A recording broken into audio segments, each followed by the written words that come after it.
Queridos, abram suas Bíblias, 1 de Timóteo, capítulo 4, verso 1 ao 16. Eu quero fazer um negócio diferente hoje. Gabriel, não projeta o texto, não. Isso, deixa assim. Leiam nas Bíblias de vocês. Quem não tiver Bíblia, senta perto de alguém que tem. 1 de Timóteo, capítulo 4, verso 1 ao 16. Precisa olhar para a sua Bíblia. Tem gente com a Bíblia pesada, né? Bíblia de estudo aí, ó.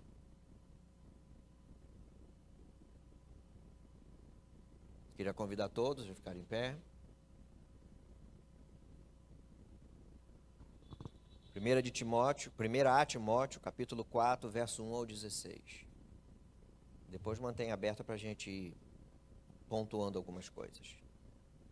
O texto diz assim: Ora, o Espírito afirma expressamente que nos últimos tempos alguns apostatarão da fé, por obedecerem a espíritos enganadores e a ensino de demônios, pela hipocrisia dos que falam mentiras e que têm a consciência cauterizada, e que proíbem o casamento e exigem abstinência de alimentos que Deus criou para serem recebidos com gratidão pelos que creem e conhecem a verdade. Pois tudo que Deus criou é bom e, se recebido com gratidão, nada é recusável, porque é santificado pela palavra de Deus e pela oração. Expondo essas coisas aos irmãos, você será um bom ministro de Cristo Jesus, alimentado com as palavras da fé e da boa doutrina que você tem seguido. Mas rejeite as fábulas profanas e de velhas caducas. Exercite-se pessoalmente na piedade. Pois o exercício físico tem algum valor, mas a piedade tem valor para tudo.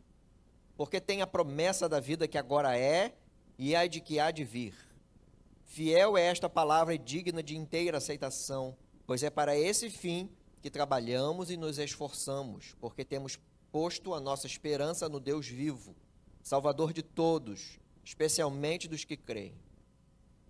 Ordene estas coisas e ensine-as. Ninguém o despreze por você ser jovem. Pelo contrário, seja um exemplo para os fiéis na palavra, na conduta, no amor, na fé, na pureza. Até a minha chegada, dedique-se à leitura pública das Escrituras, à exortação, ao ensino. Não seja negligente para com o dom que você recebeu, o qual lhe foi dado mediante profecia, com a imposição das mãos do presbitério. Medite estas coisas e dedique-se a elas, para que o seu progresso seja visto por todos. Cuide de você mesmo e da doutrina. Continue nestes deveres, porque fazendo assim, você salvará tanto a si mesmo como aos que o ouvem. Amém. Até aqui. Tome assento, por favor. Então, fidelidade às Escrituras em tempos de apostasia. E antes de mais nada, quero dizer que esse título não fui eu que criei, tá? Tomei emprestado do Hernandes Dias Lopes. Achei tão completo que tomei emprestado dele. Então, Paulo mostra aqui a Timóteo que nos tempos do fim a apostasia seria crescente. E Éfeso, a igreja em Éfeso, já estava experimentando isso.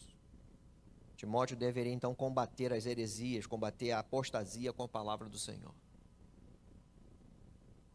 A partir desse capítulo, até o final da carta, Paulo vai ensinar a Timóteo como um bom ministro de Cristo deve se portar diante dos mais diversos assuntos relacionados à igreja.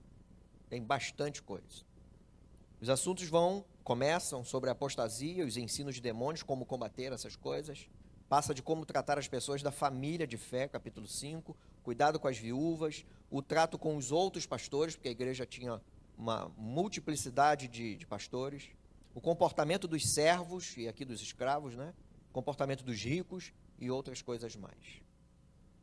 Hoje, então, nós veremos como a apostasia predita pelo Espírito já estava presente no tempo de Paulo e no tempo de Timóteo, presente na igreja em Éfeso, não só em Éfeso, mas aqui a carta, né?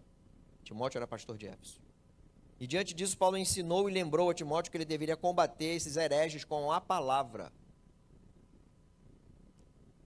Mas eu preciso recapitular aqui brevemente o que a gente já meditou na carta, para que a gente consiga conectar todas as coisas. A carta foi escrita para encorajar Timóteo a combater os hereges de todo tipo. defender-se dos ataques dos falsos líderes, defender a sã doutrina e organizar a casa de Deus, inclusive o culto. Na primeira parte do capítulo 1, verso 1 ao 11, Paulo instruiu Timóteo a admoestar, a advertir os falsos mestres que estavam ensinando falsas doutrinas, trazendo discussões para o meio da igreja, com palavras, genealogia e coisas do tipo, ao invés de trazer serviço piedoso. Ainda no capítulo 1, vimos o evangelho da graça na vida de Paulo, o contrário, o contraponto da vida dos falsos mestres. Vimos então o evangelho, na vida de Paulo, uma vida moldada por um evangelho que destoava dessas falácias. E no final do capítulo, Paulo animou Timóteo para que ficasse firme no seu chamado pastoral e lutasse o bom combate para desarmar as ciladas dos falsos mestres e suas heresias. Capítulo 2 e 3, que falavam mais do culto, da adoração, de escolher os oficiais. Um culto, então, deveria ser ordenado pela vontade de Deus. Não somos nós que inventamos o culto.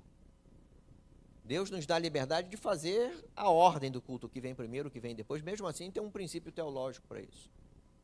Mas existem coisas que já estão colocadas pela palavra e nós devemos seguir.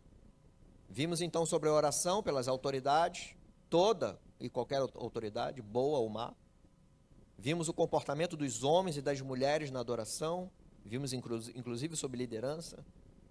E como as atitudes de homens e mulheres deveriam ser conforme a vontade de Deus. Vimos sobre roupa, sobre vestimenta, sobre adereços femininos e etc. Vimos ainda a qualificação adequada para a eleição de bispos e diáconos. E o trecho que terminou o capítulo 3, versos 14 ao 16, foi a última exposição da carta.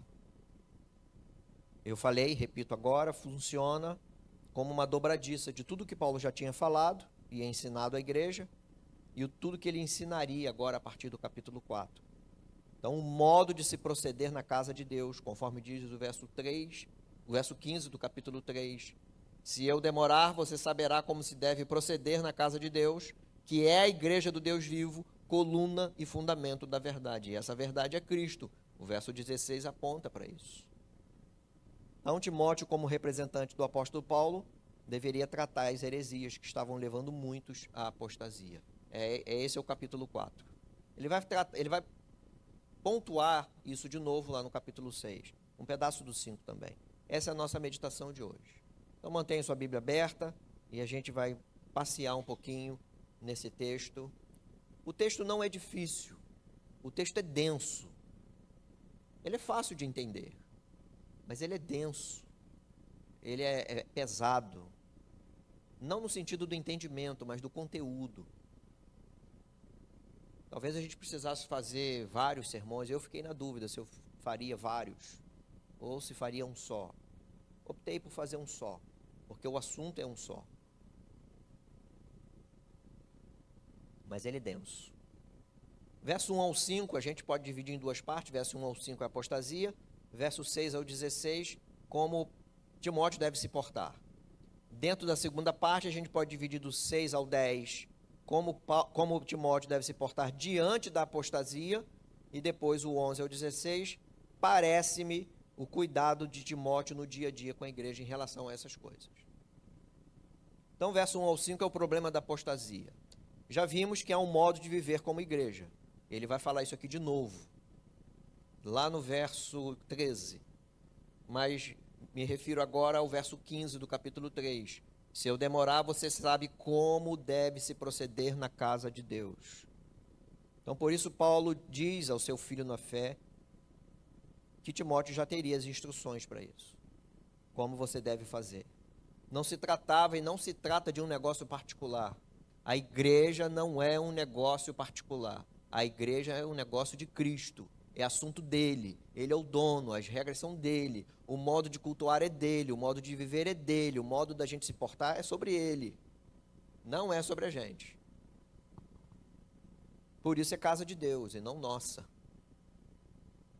E Paulo já diz, então, no início do capítulo 4, que o Espírito afirma que nos últimos tempos alguns apostatarão da fé, ou seja, abandonarão a fé cristã deliberadamente. Gente que parecia crente, e abandona. Não abandona de um dia para o outro, não há apostasia de um dia para o outro. Ela vem aos poucos. O comportamento vai mudando, as atitudes vão mudando, o texto bíblico vai sendo mudado para se adaptar aos seus erros, não vem mais culto, a igreja já é ruim, os irmãos são todos chatos, o pastor é um mala sem alça, e daqui a pouco, não, aquilo era tudo errado, eles são fundamentalistas. Esse é o discurso atual. Nada novo. Nada novo. Então, a apostasia é o abandono da fé cristã deliberadamente. Paulo avisou os presbíteros de Éfeso que lobos devoradores apareceriam no meio da igreja, Atos 20, uns bons anos antes desta carta.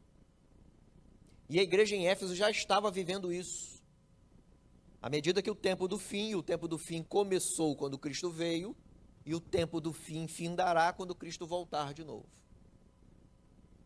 Quando o tempo do fim vai se esgotando, a apostasia vai aumentando. Paulo aos Tessalonicenses, na segunda carta, capítulo 2, verso 3, diz isso. Cristo não voltará antes que o tempo da apostasia se intensifique. E aí vai aparecer o homem da iniquidade, que é o anticristo, perseguindo, querendo ser Deus, perseguindo então o povo do Senhor.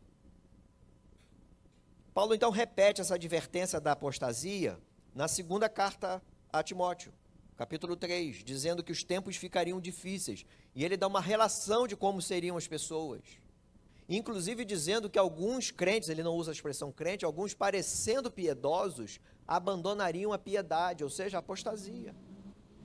Ele fala disso.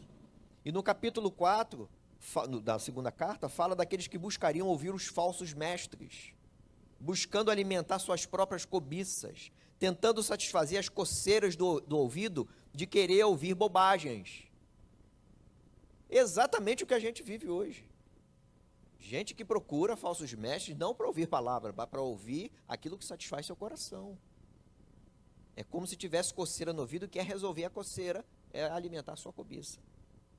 Pedro, na sua segunda carta, capítulo 2, também fala desse tempo, de grande aparecimento de falsos mestres, carregando gente atrás de si, negando o soberano Senhor Jesus. Gente que parecia crente, mas negou Cristo. Apostasia. Nada novo, queridos. Nada novo. Apostasia não era exclusividade de Éfeso. E as igrejas continuam até hoje assoladas por falsas doutrinas. Igrejas de perto. Falsos mestres de perto. Gente perdida e pervertida, ensinando o que não deve. Cada dia mais gente que parecia piedosa abandona a fé, perverte o que fala, tem atitudes destoantes da fé e parece outra pessoa que antes conhecíamos. Fulano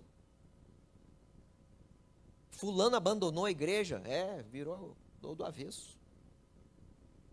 Mas como? O Warren Wiersbe diz assim, um apóstata não está errado apenas em termos doutrinários, também está errado em termos morais. Antes de suas doutrinas mudarem, sua vida pessoal já se havia corrompido. Começa no coração. A corrupção começa no coração.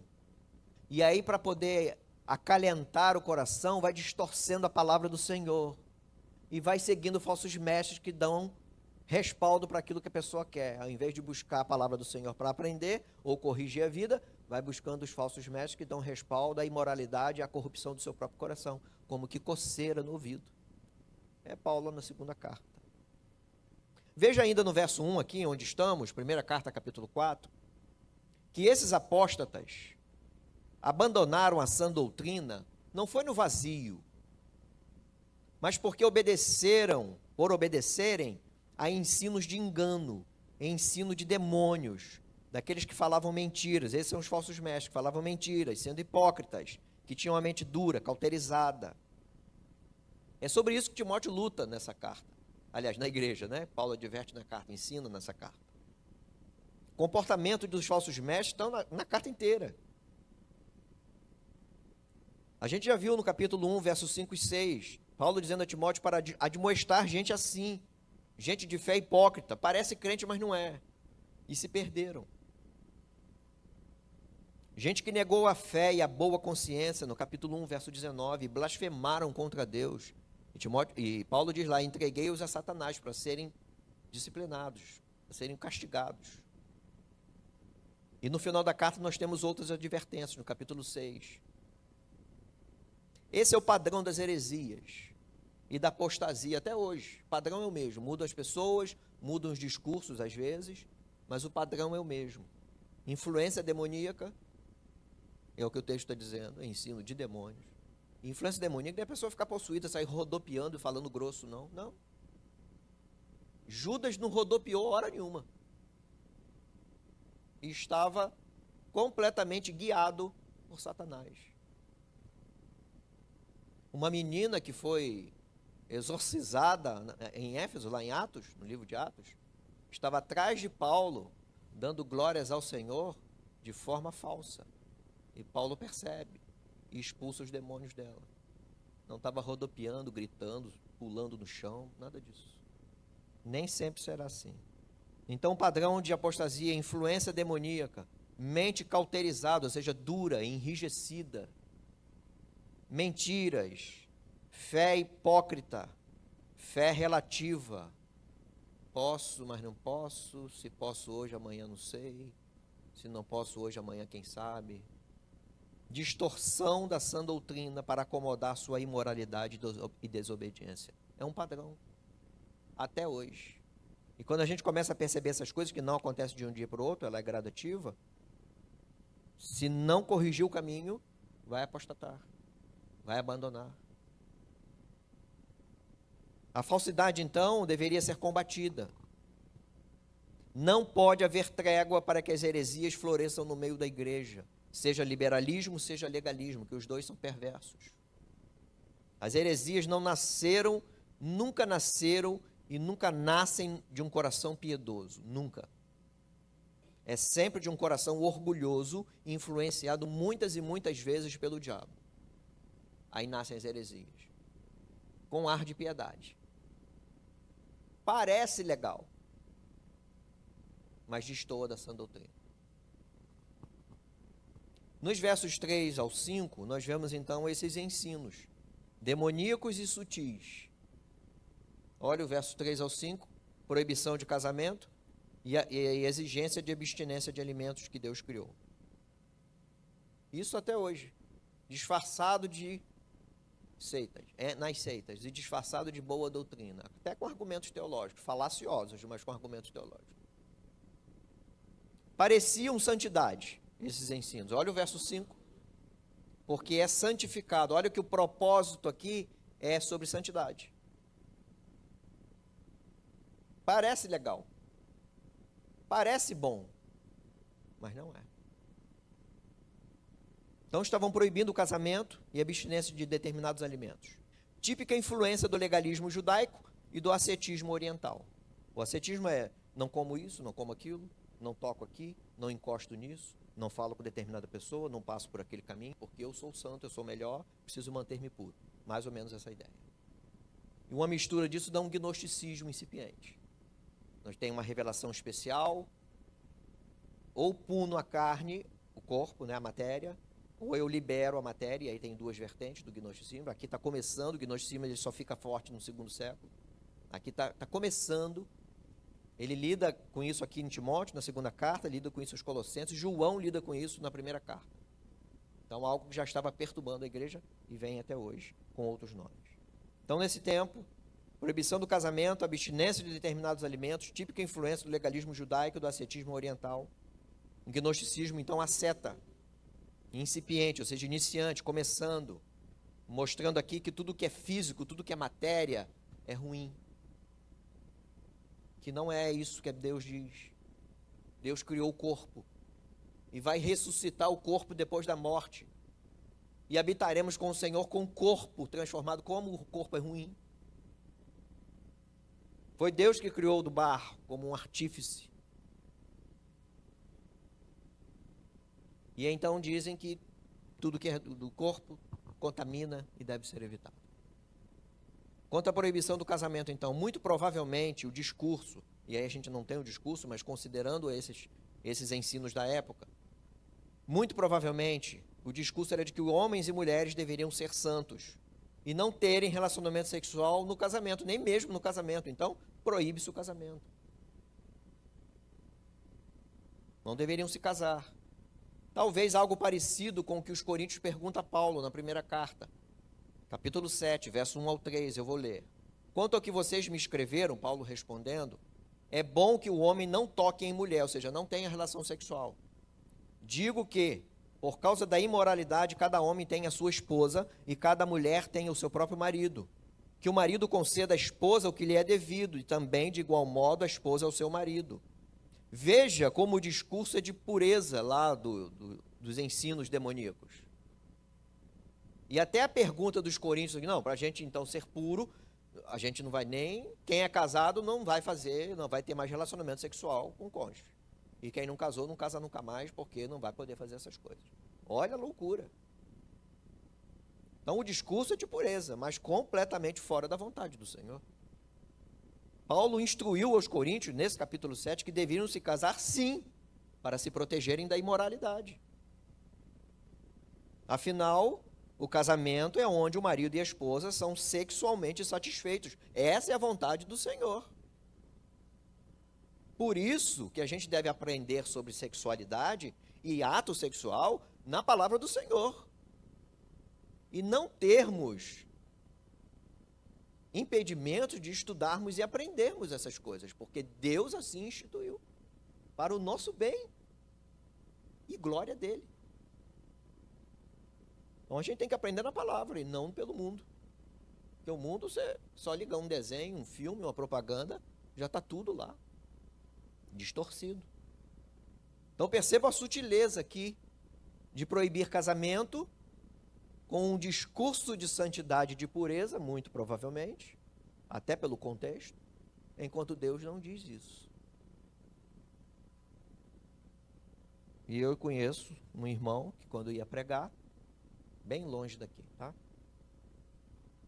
Quando ele ia pregar, ele não é pastor, não era diácono, nada, mas quando ia pregar, eventualmente, ele ficava um tempo sem ter relação sexual com sua esposa, para ficar mais puro. Mas de onde tirou isso? No Antigo Testamento, os soldados, quando iam à guerra, sim, faziam isso. Mas no Novo Testamento não tem mais isso. Porque Cristo já resolveu essas questões. E aí a gente encara Levítico, a carta aos Hebreus e os Evangelhos, a gente encontra a solução para isso. Aliás, o livro de Levítico, a carta aos Hebreus e os Evangelhos. Então, nada mais diabólico do que proibir o casamento. Um casamento conforme as instruções de Deus, lógico. Deus instituiu o casamento em Gênesis. Jesus reforçou o casamento nos evangelhos. Paulo ensinou sobre casamento na carta aos Coríntios e em outras cartas. É verdade, sim, que Jesus e Paulo falaram do dom do celibato, e das vantagens ao ministério para aqueles que decidissem ficar solteiros e que tinham recebido este dom de ficarem solteiros. Sim, falaram, mas nunca proibiram o casamento. Ao contrário, abençoaram o casamento. Então, nada mais do que ensinos de demônios. Outro assunto no texto, com ar de santidade, com ar de pureza, era proibir alguns alimentos, nada mais grotesco e fora dos padrões de Deus para a igreja. Deus já havia concedido e autorizado todo tipo de alimento, como ele disse a Pedro. Nos Gênesis estão autorizados. Depois vem a lei e mostra quais alimentos deveriam ser consumidos e outros não. Porque ele tem uma questão de adoração, e tem uma questão de pecado que Cristo já resolveu. Levítico e Hebreus de novo. E olha o que Deus diz para Pedro, e olha como Pedro retruca com Deus. Atos capítulo 10, verso 11 ao 15. Pedro estava com fome, estava esperando terminar o almoço, e ele então tem uma visão. Viu o céu aberto e um objeto como se fosse um grande lençol que descia do céu e era baixado à terra pelas quatro pontas, contendo todo tipo de quadrúpedes, répteis da terra e aves do céu. E ouviu-se uma voz que se dirigia a ele: levante-se, Pedro, mate e coma. Mas Pedro respondeu: de modo nenhum, Senhor, porque eu nunca comi nada que fosse impuro ou imundo. pela segunda vez a voz lhe falou: não considere impuro aquilo que Deus purificou. Era isso que esses falsos estavam fazendo, contrariando Deus. Paulo então reforça que os alimentos são bons, pois foram dados por Deus, então deveriam ser usados com gratidão. Ah, quantas vezes a gente reclama do que tem no prato, né? Quantas vezes a gente reclama? Só isso. Deus te deu para o seu alimento, seja grato. Ou a gente só é grato quando a comida está mega especial. Deus deu um maná durante 40 anos e aquele povo foi rebelde. Por isso ficaram no deserto. Além da questão da rebeldia com a comida, outras rebeldias. Deus sustenta seu povo. Nós precisamos ser gratos, porque até comer é para a glória de Deus. Então Paulo reforça, os alimentos deveriam ser usados com gratidão, até porque comer ou não comer alguma coisa não tem nada a ver com santidade. A mesma advertência Paulo faz à igreja de Colossos, que estava se enveredando com sincretismo, misturando ascetismo, misturando misticismo, legalismo e Cristo. Então é Cristo e mais um monte de coisas para que sejamos crentes ou uma igreja fiel e santa. Colossenses 2, de 20 a 23. Se vocês morreram com Cristo para os rudimentos do mundo, por que se sujeitam às regras como se ainda vivessem no mundo? Não toque nisto, não coma disso, não pegue naquilo. Todas essas coisas se destroem com o uso. São preceitos e doutrinas dos homens. De fato, essas coisas têm aparência de sabedoria, ao promoverem um culto que as pessoas inventam, falsa humildade e tratamento austero do corpo. Mas elas não têm valor algum na luta contra as inclinações da carne, ou seja, contra o pecado. O que você come não faz a menor diferença na luta contra o pecado. Paulo não está negando o cuidado com o corpo. Ele vai tratar disso mais à frente, lá no capítulo 5. O cuidado com o corpo é mordomia correta diante de Deus. Existe uma teologia do corpo. O corpo é importante. Essa ideia de que o corpo é de um jeito e o espírito de outro é maniqueísmo. É mais filosofia grega pagã do que qualquer outra coisa. O ser humano é um construto complexo de espiritualidade e corpo. É claro que no nosso tempo nós temos alimentos ultraprocessados. Tem. Não vale um centavo, mas tem. E são os mais gostosos. Porque tem um monte de negócio lá dentro. E a gente come isso, que bom esse negócio, mas é tudo coisa ruim. Tem. Então, quer ter uma vida mais saudável? Evite esses negócios. Sim. Tem essas coisas. Mas ninguém pode dizer à igreja, ninguém, não coma isso, não coma aquilo. Só pode comer esse negócio. Não coma torresmo, não beba café, não use tempero X, não coma carne tal, não coma doce. Como se essas coisas fossem mais por si mesmo. Não são. Deus nos deu por alimento. A abstinência de alimentos não torna você mais espiritual, mais santo. Não torna. Mas aprovado por Deus que os outros. A dieta que você escolheu para seguir, X, não vai te tornar mais santo. E nem o outro que come a dieta Y vai tornar mais ou menos santo do que o do X. Isso é ensino de demônios. Para a gente começar a inventar coisas como se isso fosse caminho para agradar ao Senhor. Não são, não é um caminho. O caminho para agradar ao Senhor é Cristo. É claro que o texto não está tratando de jejum. É outra coisa. Em outro texto, outro dia.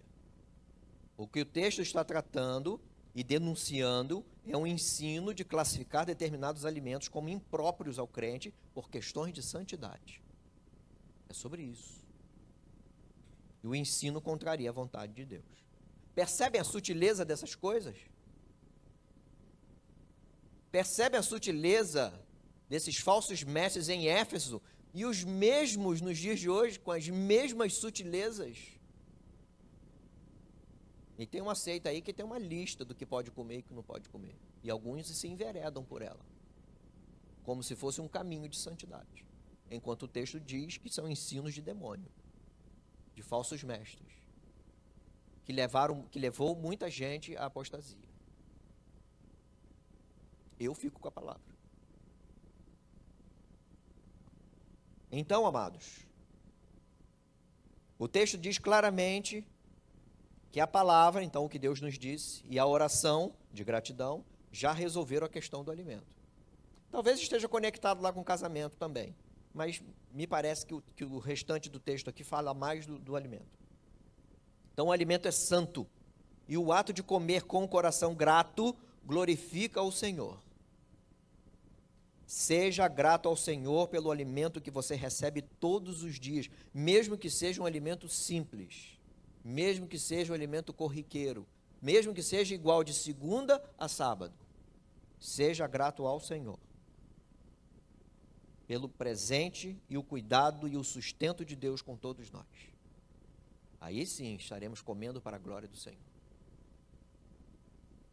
Cuidado quando fazemos listas como isso, não como aquilo, como se os alimentos por si só pudessem contaminar o coração. Não contaminam. Não contaminam. Jesus já disse em Mateus 15, o que contamina o homem é o que sai do coração e não o que entra pela boca. Mas a gente continua fazendo lista de coisas externas, como se contaminasse o coração. E se insistirmos nessas coisas, estaremos no mesmo modelo dos que estavam ensinando doutrinas demoníacas em Éfeso. Ou caminhamos para a glória de Cristo, ou caminhamos para a nossa glória. Nós vamos glorificar alguém. Ou glorificamos Cristo, obedecendo a palavra, fazendo assim, ou glorificamos a nós mesmos, nosso orgulho, nosso coração. E é tudo que o diabo quer. Que a gente glorifique a nós mesmos. Cuidado. O legalismo é tão perverso quanto o liberalismo. O legalismo é tão perverso quanto o liberalismo. A partir do verso 6, então, ao 16, nós temos as atitudes do bom ministro de Deus. O que Timóteo deve fazer diante dessas coisas? Partir, então, até o final, né? Vai falar sobre as atitudes desse bom ministro. Como combater, como conduzir a igreja do Deus vivo, aquela que tem a verdade encarnada, Jesus Cristo. E não se trata de normas para Timóteo. Timóteo, está aqui uma lista e você vai ticar. Fiz, não fiz. Essa eu fiz hoje, não fiz hoje. Nem é sobre moralismo. Listas vazias, mas conduta que glorifica Cristo. É o Senhor Jesus que Timóteo estaria representando diante da igreja. Olha o verso 11. Ordene essas coisas e ensine-as. Nós chegaremos lá. Por quê? Porque Cristo é glorificado aqui. Verso 6, expondo essas coisas, irmão, você será um bom ministro de Cristo Jesus. É Cristo Jesus que Timóteo está representando. O dono da igreja, igreja do Deus vivo, coluna e fundamento da verdade. Não é para Timóteo inventar uma lista, nem é para seguir a lista de Paulo. É sobre Cristo. Representar Cristo, a vontade de Cristo. Então Cristo é glorificado. Cristo é o Senhor da igreja. Então, quando um pastor luta o bom combate contra as heresias, quando ele ensina a palavra à igreja, é Cristo que é glorificado. Afinal, ele deve ser um bom ministro, e a palavra traduzida aqui para ministro é diácono, então é aquele que serve. Aqui é servo, não é ministro de autoridade, Brasília, é o servo. Então ele é um bom servo de Cristo Jesus. É sobre isso. É isso que Paulo está ensinando a Timóteo, a ordenar a casa de Deus conforme a vontade de Deus, glorificando Jesus. E 6 a 10, então, nós temos atitudes contra a apostasia. O que Timóteo deveria fazer contra a apostasia? Diante do que nós vimos nos versos 1 ao 5. Porque só em ver isso aqui dá vontade de pensar, eu vou bater nisso não. Eu vou deixar assim mesmo. Não podemos. Nem eu, nem vocês. Não podemos. Porque ela cresce muito rápido. Sabe aquele brotinho de feijão que a gente faz na escola, no algodão molhado, que brota de um dia para o outro? É assim. Sabe quando você corta seu gramado e está bonitinho, no dia seguinte tem uma tiririca que brotou lá, não sei de onde vem aquele negócio? É assim. E se você deixa, ela toma conta de tudo. E o brotinho de feijão cresce lá no copo com algodão molhado.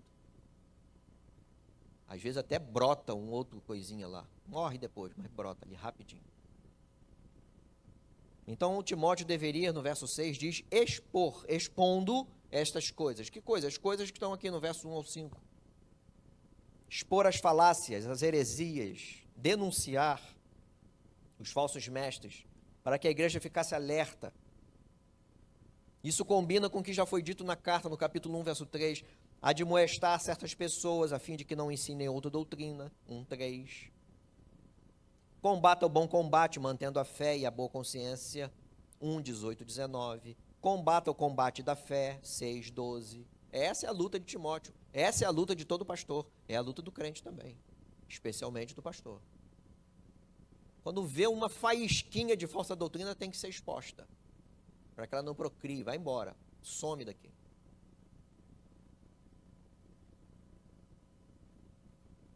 É trabalho nosso, responsabilidade nossa denunciar os falsos mestres, as falsas doutrinas, mas nós não podemos expor a partir de nós mesmos, a partir do nosso conhecimento.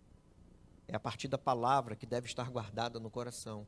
Veja que ele, na continuidade do verso 6, ele diz, expondo essas coisas aos irmãos, você será um bom ministro de Cristo Jesus, alimentado com as palavras da fé e da boa doutrina que você tem seguido. Esse aqui é o modo pelo qual Timóteo deveria, então, denunciar, expor essas coisas.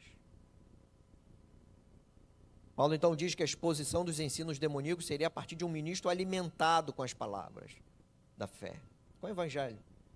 Timóteo não estava autorizado, e nenhum pastor está autorizado, a confrontar as heresias, falácias, fábulas, genealogias, a partir de suas próprias ideias, mas a partir da palavra. Caso contrário, Cristo não será glorificado. Quem vai ser glorificado é o pastor ou a igreja.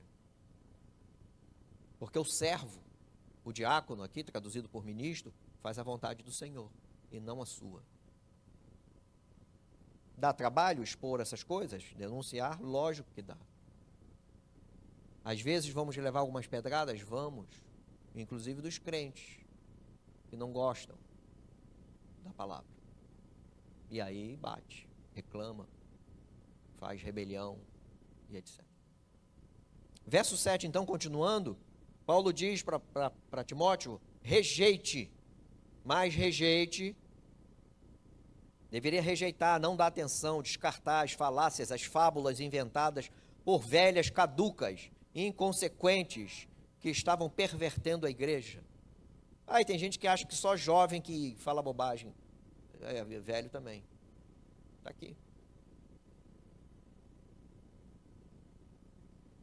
Paulo não explica o que essas mulheres estavam fazendo ou ensinando. E aí existem considerações diversas nos comentaristas, nos teólogos. Talvez fossem participantes dos ensinos demoníacos expostos lá no 1 ao 5. Alguns entendem que Paulo estava usando aqui, daqui a pouco ele vai falar dos exercícios, usando os exercícios comuns da época nos ginásios, corridas, lutas, arremesso de peso, isso já existia, é o prenúncio da Olimpíada, para exemplificar o exercício da piedade de Timóteo. E talvez o exercício aqui, o exercitar contra essas velhas caducas, que a gente não sabe o que elas estavam ensinando, é uma possibilidade. A outra possibilidade é do ensino dessas velhas caducas seja sobre o corpo,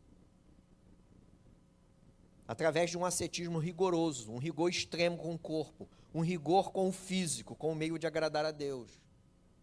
Então faria muitos exercícios, levando o corpo ao limite, para que então pudesse pensar que o corpo reprimido estaria agradando ao Senhor. E vale dizer que essas atividades físicas da época, as competições, estavam vinculadas ao paganismo, cada uma tinha um deus específico. Me parece, e aí é uma opção, me parece que essa segunda opção se encaixa mais com o texto, de que essas velhas caducas estavam ensinando esse ascetismo rigoroso com o corpo. Parece. E aí na sequência, ainda no verso 7, Paulo diz a Timóteo para exercitar. Não exercitar o corpo, exercitar na piedade. para uma vida que agradasse a Deus. Porque piedade é isso, é agradar a Deus conforme a vontade de Deus. O homem e a mulher piedosos são aqueles que agradam ao Senhor. É isso. Então rejeite o que é mal, exercite o que é bom. O apóstolo diz então que o exercício físico é bom. O exercício físico é bom. E nós sabemos. Porque ele ajuda no corpo. A saúde do corpo. Mais uma vez, Paulo está tratando sobre o corpo. E vai tratar lá no capítulo 5 de novo. Ele diz que o exercício físico é bom, mas ele é limitado. Já a piedade, o exercício da piedade, então lutar, se exercitar para fazer a vontade do Senhor, é melhor, porque traz benefícios para aqui e benefícios para a eternidade, enquanto o exercício do corpo só traz benefícios aqui, não para a santidade, não para a eternidade. Não é uma escolha ou faça exercícios físicos ou faça exercício da piedade. Não, não é sobre isso, faça os dois, especialmente o exercício da piedade. Porque ele é melhor para tudo, para o corpo, para o espírito, para hoje e para amanhã, para a eternidade. Nós não lemos agora Provérbios, que atentar para a sabedoria dos céus traz saúde ao corpo? Está aqui. Um texto do Novo Testamento que corrobora isso. Mas o texto não está tratando do rigor dos exercícios. Não, faça os dois. Agradar ao Senhor não é levar o corpo ao limite nos exercícios físicos. E ficar fortão, ficar sarado, e pegar 300 quilos, nada disso. Não é isso que o texto está dizendo. Você pode fazer o exercício, cuidar do corpo, mas gaste mais sua vida exercitando na piedade. Porque o rigor dos exercícios não traz nenhuma santidade para o corpo. Nenhuma. Já o exercício da piedade, sim. E aí o corpo é subjugado em relação ao pecado. É completamente diferente. É pelo corpo que nós pecamos. Então o corpo deve ser... Não tem um texto de Paulo que ele diz, eu me esmurro, porque é sujeitar o corpo, ou seja, domínio próprio do espírito, para não pecar. Isso é exercício da piedade. Então cuidado. Cuidado para não inverter as coisas. Aí gasta mais tempo com exercício físico, que é bom para o corpo, mas extrapola e perde a oportunidade e tempo para exercitar a piedade. Esse tem valor maior, inclusive eterno. E esse está exagerado, gastando muito tempo. Quando esse é melhor. E esse também é bom, mas ainda é inferior a este, que é o exercício da piedade. Não caia no papo furado de velhas caducas. Exercite a vida na piedade. Versos 9 e 10, Paulo diz a Timóteo para prestar atenção nessas coisas, elas são importantes, dignas de aceitação, pois esse é o trabalho de um bom ministro de Cristo. Esse é o esforço daqueles cuja esperança está em Deus, no Deus vivo, o Salvador de todos. Salvador de todos aqui não é um universalismo de salvação, tá? De todo tipo de pessoa. Nós já vimos isso lá no capítulo 2, verso 4. Escravo, o livre, o nobre, o simples, o rico, o pobre, todo tipo de pessoa. Em Cristo será salvo. Por isso que ele diz especialmente dos que creem. Então, rejeitar as falácias, não gastar a mente com essas coisas, com essas velhas caducas, mas exercitar-se na piedade. É isso que agrada a Deus. É isso que glorifica Jesus. Nosso propósito de vida em tudo que fazemos, em tudo que fizermos, e tudo que faremos é para glorificar Cristo. No corpo, na mente, no coração. No comer, no casamento, no ato sexual, no casamento. É para glorificar Cristo. E esse trabalho não é um trabalho normal. Esse exercício na piedade. Exercite-se na piedade. Quase que não vai. Não é um trabalho normal. Não espere isso de gente que não tem Cristo. Não vai dar certo. Isso é de pessoas que conhecem a Deus, crentes de verdade. E os crentes nominais, que provavelmente vão abandonar, vão dizer que isso é maluquice. E o evangelho é loucura mesmo. Esse é um bom combate daqueles que foram chamados para viver com Deus. Conforme disse a irmã Teobaldo pela manhã, foram encontrados, né? Encontrados por Deus e salvos. Então é para agradar ao Senhor, glorificar a Cristo. E especialmente os pastores, que é quem denuncia as heresias, aponta os falsos mestres.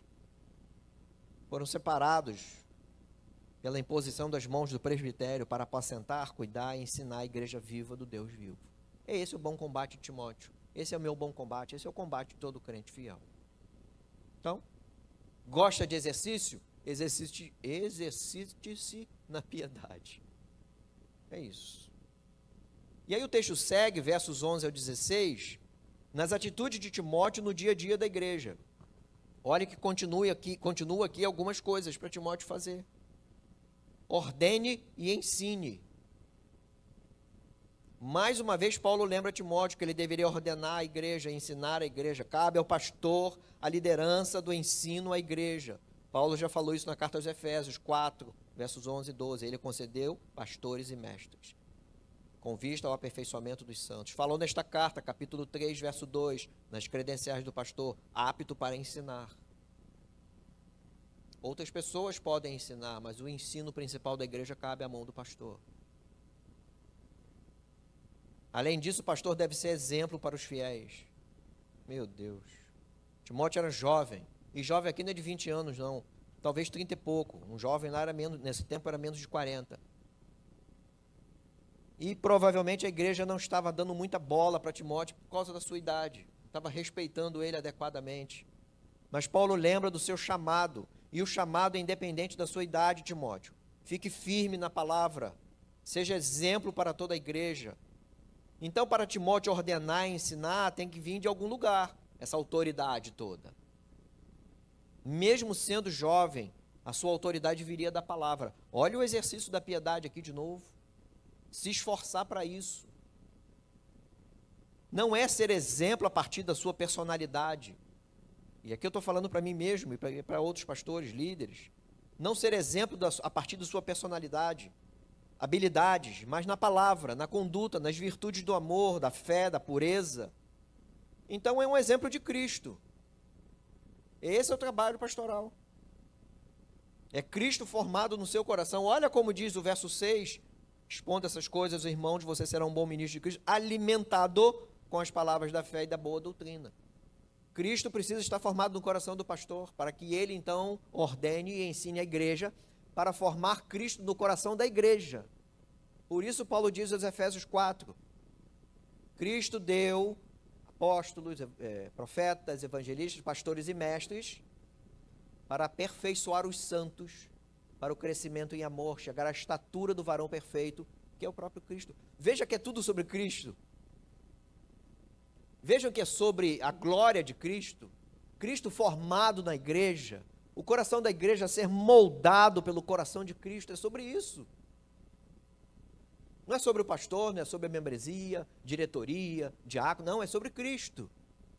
E esse é o trabalho pastoral, ordenar e ensinar. Então, independente da idade, Cristo deve ser visto em nós, pastores, e aí eu estou falando agora para mim mesmo, pelos olhos da igreja, apesar das nossas falhas, apesar dos nossos pecados. Esse é um trabalho árduo, um bom combate. Esse é o bom combate de Timóteo, porque afinal Cristo deve ser glorificado através de mim e formar em vocês o coração de Cristo, para que Cristo seja glorificado quando olharem para vocês como igreja, todos nós, na verdade. E então ele continua, dedique-se à leitura pública das Escrituras, e aqui está o coração dessa parte. Dedique-se à leitura pública das Escrituras, à exortação, que é ânimo, e ao ensino. Paulo então diz claramente o que Timóteo deveria fazer até o retorno do apóstolo. Ele voltaria, ele deixou Timóteo lá, mas ele voltaria. Já está escrito. A gente inventa, mas já está dito o que é para fazer. Mais uma vez, Paulo diz como se deve proceder na casa de Deus. O apóstolo retornaria, mas Timóteo não precisava esperar para fazer o que deveria fazer. Timóteo deveria ler as Escrituras publicamente, exortar e ensinar. E essa leitura pública aqui não é a leitura decorada. Não. É a leitura pública de ensino e exortação, é isso. É a pregação, é o estudo. É o que ele diz lá em 2 Timóteo capítulo 4, pregue a palavra a tempo e fora de tempo, insista nisso. Seja intencional, pregue, porque ela tem poder para exortar, corrigir, admoestar e etc. Esse é o remédio para combater as heresias destruidoras, os ensinos de demônios que assolavam as igrejas de antigamente e as igrejas de hoje. Por isso Timóteo não deveria ser negligente com o seu chamado, porque Timóteo parecia ser um jovem, menos de 40, né? Um jovem mais tímido, ainda não tinha experiência ainda para combater essas coisas, e aí está numa igreja hiper mega difícil, numa cidade hiper mega difícil. A segunda carta fica mais claro ainda a Timóteo, que Timóteo estava enfrentando resistência. Então Paulo lembra, não seja negligente com o seu chamado, essa luta faz parte do ministério, lutar pela verdade, lutar pela palavra, lutar por Cristo, para a honra de Cristo, é sobre Ele. Então o povo, a igreja, deve estar alimentado com a palavra fiel, com a boa doutrina. E a boa doutrina, e não é o que eu acho, e aí eu estou falando enquanto pastor, não é o que eu acho. Eu acho muitas coisas. Não é o que eu acho, o que eu invento, e nem moralismo. A boa doutrina é a exposição fiel da palavra, é o que Deus inspirou escrever, e o que o autor humano intencionou escrever. Não posso ler um texto e aplicar, e explicar outra coisa. Eu não posso ler esse texto e falar de outras coisas, que não seja a palavra sobre apostasia, sobre heresia, sobre ensinos de demônios e como combatê-la. Não posso inventar. Isso beira a irresponsabilidade. O rebanho deve estar alimentado com a pregação fiel. Por isso, a pregação e o estudo expositivo são os melhores meios para a dieta dos céus. Porque senão eu vou falar do que eu acho, eu vou falar da minha cabeça. O povo de Deus precisa estar alimentado para estar protegido das heresias e combater as heresias. Versos 15 a 16, então Paulo vai fechar o argumento dessa sessão. Ufa, está chegando ao final. Para que Timóteo então meditasse no que acabara de escrever e se dedicasse a elas. Eu não sei se os irmãos perceberam, parece que Paulo está escrevendo até com a caneta mais pesada. Timóteo, pelo amor de Deus, fica firme, porque o combate é duro mesmo. Ele vai repetindo essas coisas. Na carta ele repete de novo. Ele fecha a carta dando uma exortação. Timóteo, fica firme. Não se mete nessas falácias, não. Fica na sã doutrina. Quase que Paulo está gritando. Se fosse no WhatsApp mandando mensagem, ele ia gritar para Timóteo. Timóteo, presta atenção aí. É uma percepção particular. A coisa é tão séria que ele fica repetindo. Timóteo, fica firme. Timóteo, é difícil, é um combate, é duro, mas fica firme. E ele então repete, para que Timóteo meditasse nessas coisas. Saber que se ele dedicar ao repúdio das heresias, o ensino da palavra à igreja, ajudaria então no amadurecimento de Timóteo. Então ele diz assim, medite essas coisas, dedique-se a elas, toda essa batalha, toda essa luta, todo esse exercício na piedade, a leitura pública das Escrituras, ordenar a igreja, ensinar a igreja, dedique essas coisas, para que o seu progresso seja visto por todos. Você também vai amadurecer, Timóteo. Um pastor, quando ensina a igreja, ele também amadurece, porque antes de ensinar a igreja, a palavra tratou seu coração. Por isso, o verso 6, você será um bom ministro de Cristo Jesus, alimentado com as palavras da fé e da boa doutrina. Esse é o exercício da piedade aqui. A palavra amadurece quem prega, rotineiramente, porque tem que estar alimentado por ela. Veja então que o foco desses dois versos, 15 e 16, ele continua no 16, cuide de você mesmo e da doutrina. Cuide. Aqui cuidar de você mesmo não é cuidar do corpo, não. Ele vai falar isso lá no 5, no 6, não, no 5 mesmo. Sobre o corpo de novo. Timóteo, cuida do seu corpo aí também. Aqui é cuidar dessas coisas, do trabalho dele, da seriedade dele, da perseverança dele. Cuide do seu coração, Timóteo, das suas dúvidas, dos seus temores. Fica firme. Lembre do seu chamado.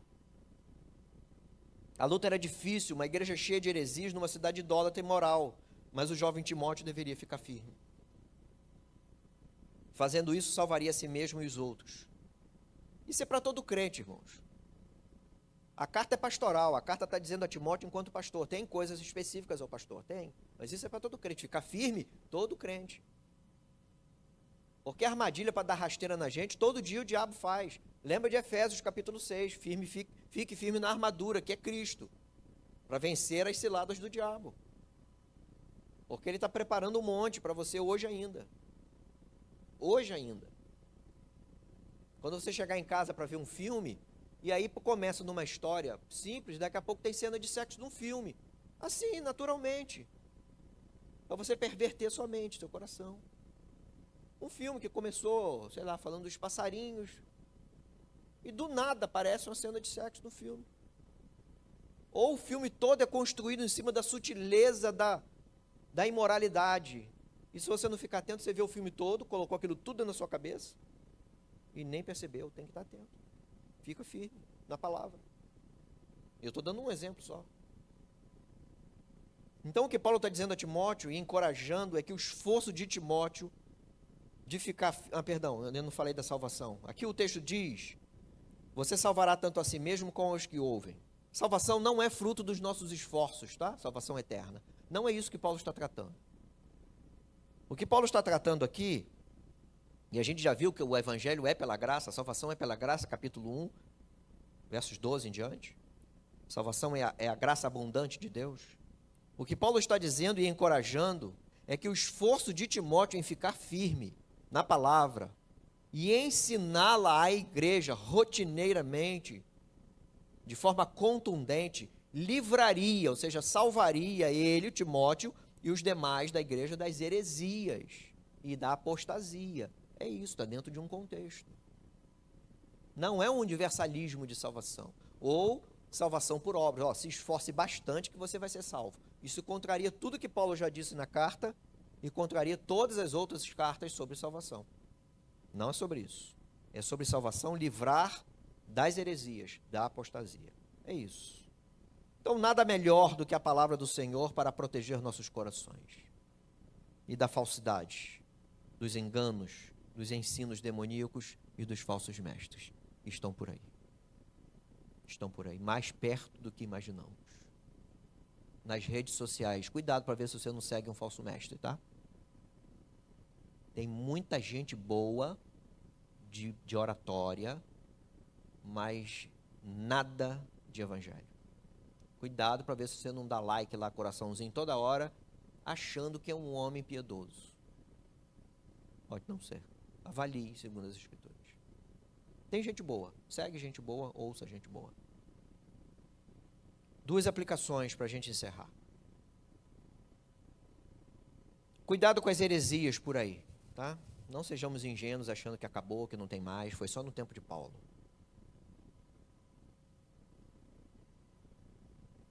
Elas brotam no meio da igreja, elas destroem a igreja aos poucos, até não sobrar mais nada de fidelidade. A igreja está lá, lotada, cheia, mas fidelidade ao evangelho, zero, ou 0, alguma coisa.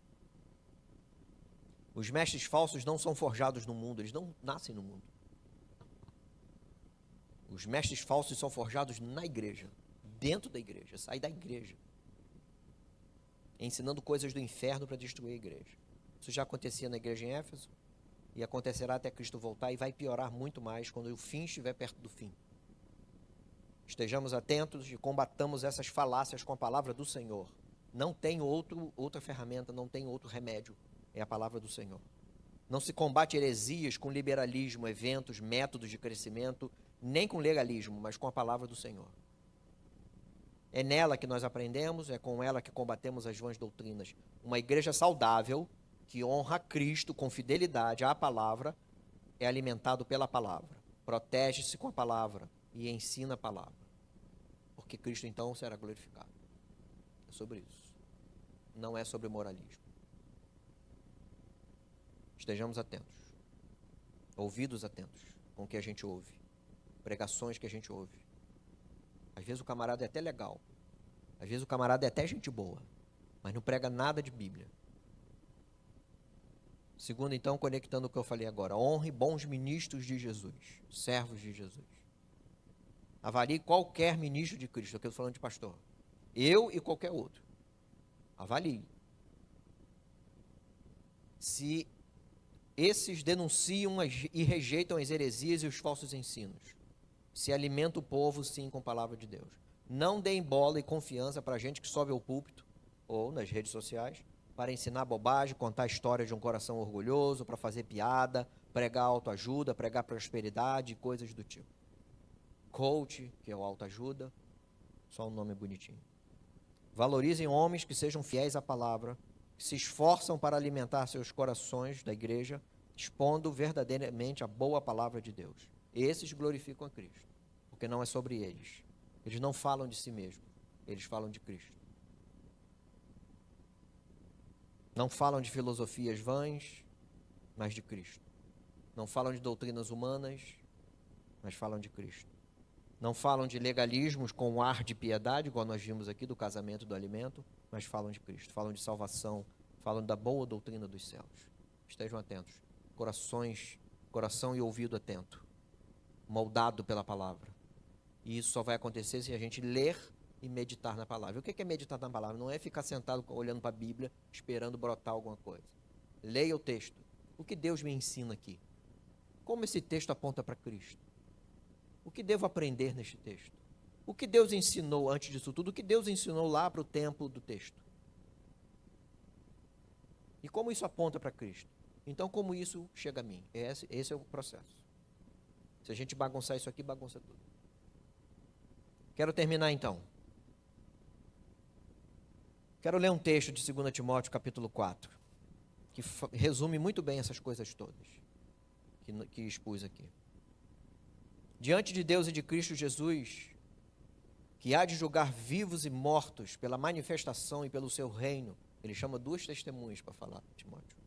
Peço a você com insistência, que pregue a palavra, insista, quer seja oportuno, quer não, corrija, repreenda, exorte com toda paciência e doutrina, pois virá o tempo em que não suportarão a sã doutrina, pelo contrário, se rodearão de mestres segundo as suas próprias cobiças, como que sentindo coceira nos ouvidos.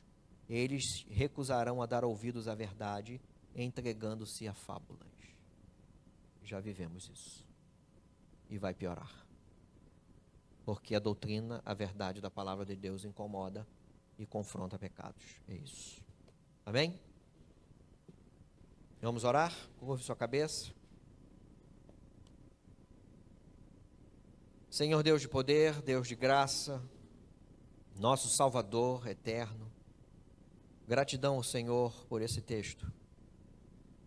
Um texto simples de entendimento, mas um texto contundente, que vai no profundo do nosso ser, para limpar as coisas que não prestam e plantar a palavra do Senhor, com a qual devemos estar alimentados, para estarmos protegidos contra as heresias e apostasia desse tempo que já vivemos. O exercício maior é pastoral, é verdade, mas é um exercício para todo crente fiel. Estar alimentado, fortalecido na palavra do Senhor, exercitando-se na piedade, ou seja, agradando ao Senhor, exercitando-se para agradar ao Senhor, vivendo pela palavra em todas as questões da vida, para que em tudo que fizermos, sejam as coisas complexas ou simples, Cristo seja glorificado. Essa é a nossa vida. Que a boa mão do Senhor esteja conosco. Em nome de Jesus, nosso Salvador, que oramos. Amém.